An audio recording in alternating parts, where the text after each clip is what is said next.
नमस्कार, मैं अभिषेक श्रीवास्तव और आप देख रहे हैं लोकनाथ। आइए डालते हैं आज की खास खबर पर नजर। एकात्मक मानववाद के प्रणेता पंडित दीनदयाल उपाध्याय ने 11 अगस्त 1964 को ग्वालियर के दौलतगंज स्थित रामनारायण धर्मशाला में एकात्म मानववाद का ड्राफ्ट प्रस्तुत किया था। इस अधिवेशन में तकरीबन 500 लोग पूरे देश भर से एकत्रित हुए थे। इस उपलक्ष्य में एकात्मक मानव दर्शन की हीरक जयंती समारोह का आयोजन किया गया। इस कार्यक्रम में मध्य प्रदेश के मुख्यमंत्री डॉक्टर मोहन यादव, विधानसभा के अध्यक्ष नरेंद्र सिंह तोमर, मंत्री कैलाश विजयवर्गीय, मंत्री प्रहलाद सिंह पटेल, पूर्व राज्यपाल और कार्यक्रम के अध्यक्ष कप्तान सिंह सोलंकी, पूर्व सांसद और कार्यक्रम के मुख्य वक्ता डॉक्टर महेश चंद्र शर्मा, आरएसएस के सह संपर्क प्रमुख रमेश चंद्र पप्पा मुख्य रूप से उपस्थित रहे। इस दौरान मध्य प्रदेश के मुख्यमंत्री डॉक्टर मोहन यादव ने कहा कि एकात्मक मानववाद के प्रणेता पंडित दीनदयाल उपाध्याय के एकात्मक से प्रेरित होकर मध्य प्रदेश सरकार अंतिम छोर के व्यक्ति का विकास करने के लिए भी प्रतिबद्ध है।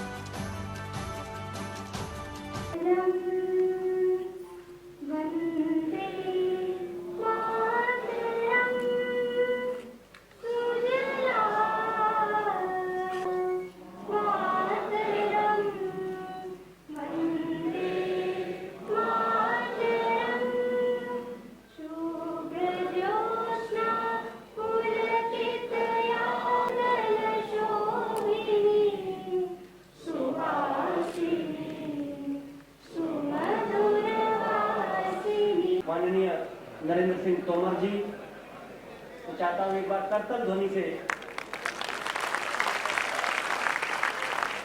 आसन करने के मध्य इस कार्यक्रम के मुख्य अतिथि हमारे माननीय मुख्यमंत्री डॉक्टर मोहन यादव जी पर। मैं समझता हूं कि संपूर्ण देश और विश्व के लिए एकात्म मानव दर्शन आज एक प्रासंगिक विचार है।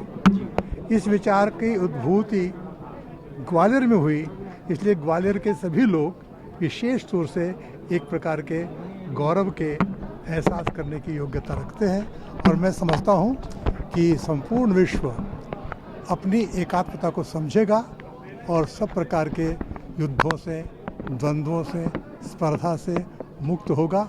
ये लंबी यात्रा है, इस लंबी यात्रा में भारत को अग्रणी होना पड़ेगा और मैं समझता हूँ हम लोग भारत में ये कर पाएंगे। सर, आप जब उद्बोधन दे रहे थे, ग्वालियर वो धरा है जहाँ BN राव और अंबेडकर में दोनों में इस समय विवाद छिड़ा हुआ है। कुछ कहते हैं कि BN राव ने संविधान लिखा, कुछ कहते हैं कि डॉक्टर। इसमें कोई विवाद की बात नहीं है।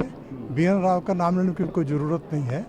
लॉर्ड वेवेल थे, उन्होंने बनाई थी संविधान सभा की सलाहकार समिति और उन्होंने BN राव को काम दिया था। और जब काम दिया था तब देश आज़ाद हो जाएगा, इसकी कोई कल्पना नहीं थी।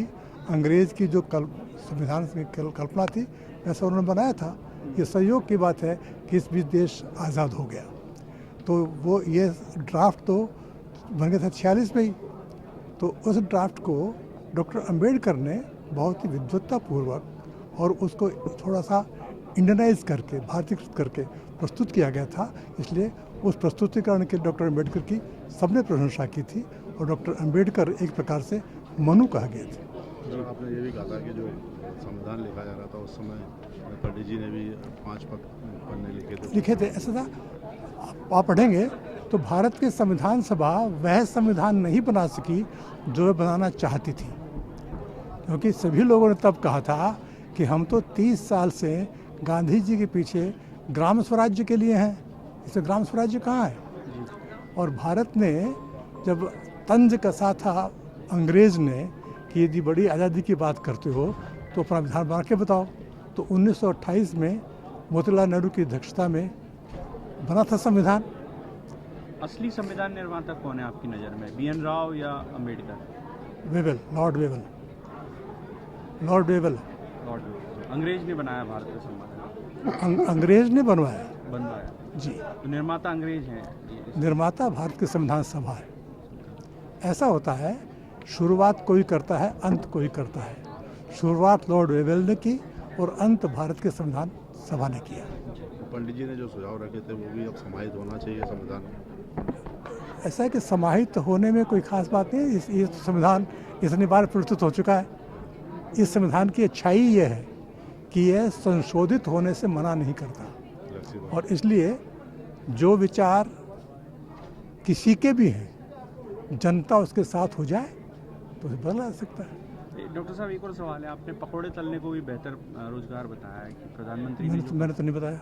आप वक्तव्य मैंने तो कहा कोई भी काम ऊंचा और नीचा मानना ये एक मानसिक दोष है और हमारी जाति व्यवस्था को इसीलिए निंदित किया गया कि वो ऊंच नीचवादी है। तो आज के लोग यदि आईएएस बन गया तो ऊंचा हो गया और आईएएस में तो नीचा हो गया, ऊंच नीच का यह भाव गंदे जातिवाद का भाव है, उससे मुक्त होना चाहिए। साक्षर और असाक्षर में कोई फर्क नहीं। जी, साक्षर लिटरेट और इलिटरेट में कोई फर्क नहीं। ऐसा होता है। फर्क का मतलब क्या होता है? संदर्भ होता है। माँ बेटा एक ही होता है क्या? स्त्री पुरुष एक ही होता है क्या? संदर्भ की बात है। तो ऊंच नीच एक मन का भाव है। इसलिए सारे मानव जो क्रियाशील हैं उनके प्रति हमें कृतज्ञ होना चाहिए। कोई सफाई कर्मी है तो हमें कृतज्ञ होना चाहिए, कोई सेवा देता है हमें कृतज्ञ होना चाहिए। और बड़े से बड़ा भी क्या करता है? प्रधानमंत्री भी कहता है मैं सेवक हूँ। तो सेवा कर्म को छोटा मानना यह एक बौद्धिक दोष है। भारत में बहुत जोर से रहा है, ये आज भी है, इससे भी मुक्त होना चाहिए। हीरक जयंती का देखना मुंह में नहीं लग जाए। पंडित दीनदयाल उपाध्याय जी का अद्भुत कार्यक्रम हुआ है। यहाँ विश्व की सबसे बड़ी पार्टी के जिस व्यक्तित्व ने इस दर्शन को प्रतिपादित किया, उनके द्वारा सबसे पहले ग्वालियर की धरती पर इस विचार को व्यक्त किया गया था। उसी की स्मृति में 60 वर्ष पूरे होने पर ये कार्यक्रम किया गया है। मेरी अपनी ओर से के विषय में चर्चा हुई है। एकात्म मानव दर्शन पंडित दीनदयाल उपाध्याय जी ने प्रतिपादित किया, उसकी हीरक जयंती का अवसर था। देश भर में कार्यक्रम संपन्न हो रहे हैं।